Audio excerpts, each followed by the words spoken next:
নমস্কার বন্ধুরা, আপনাদের সবাইকে নতুন একটি ব্লগে স্বাগত জানাই। তো আবারও চলে এলাম আপনাদের সাথে সকাল সকাল একটা ব্লগ শেয়ার করতে। এখন বাজে 9টা। এই আজকেও তো মনে হচ্ছে খুবই রোদ উঠবে।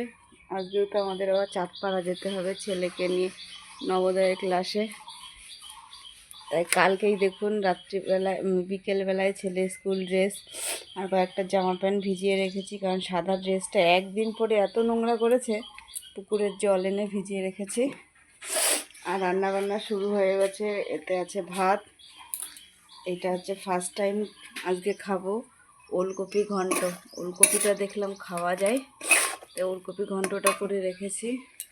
আর এদিকে একটু কড়াইতে মশলা কষাচ্ছি, এটা দিয়ে হবে আজকে আমার সবই সবজি। এগুলো হচ্ছে ফার্স্ট টাইম। ক্যাপসিকাম তো খেয়েছি, কিন্তু এই bell pepper, red bell pepper আজকে প্রথম খাবো। এই যে কেটে রেখেছি রেড বেল পেপার আর কালারিং সবজি, এটা হচ্ছে গাজর। এই যে একটু ক্যাপসিকাম আর বেল পেপার, এগুলো কেটে রেখেছি। এই বেল পেপারটা দিয়ে একটু মাছ দেব। ছেলে তো আবার এই যে চ্যাং মাছ ভেজে রেখেছিলাম, সেইগুলো দিয়ে রান্না করব মশলা দিয়ে। তা ছেলে তো আবার মাছ খেতে চায় না, সেই জন্য দুটো ডিম সেদ্ধ দিয়েছি। দেখি একটা আমি খাবো কুসুম ছাড়া, ছেলেকে একটা দেবো। আর এত ঠান্ডা লেগেছে।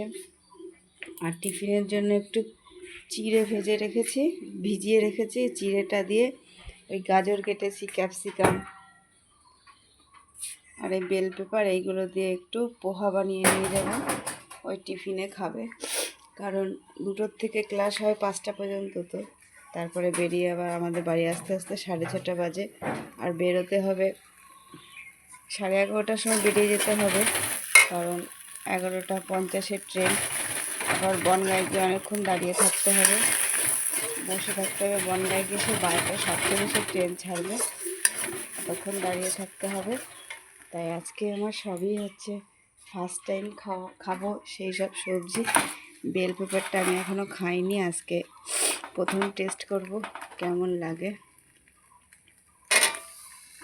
এই যে মশলাটা কষিয়ে ক্যাপসিকাম আর বেল পেপারটা দিয়ে দিলাম।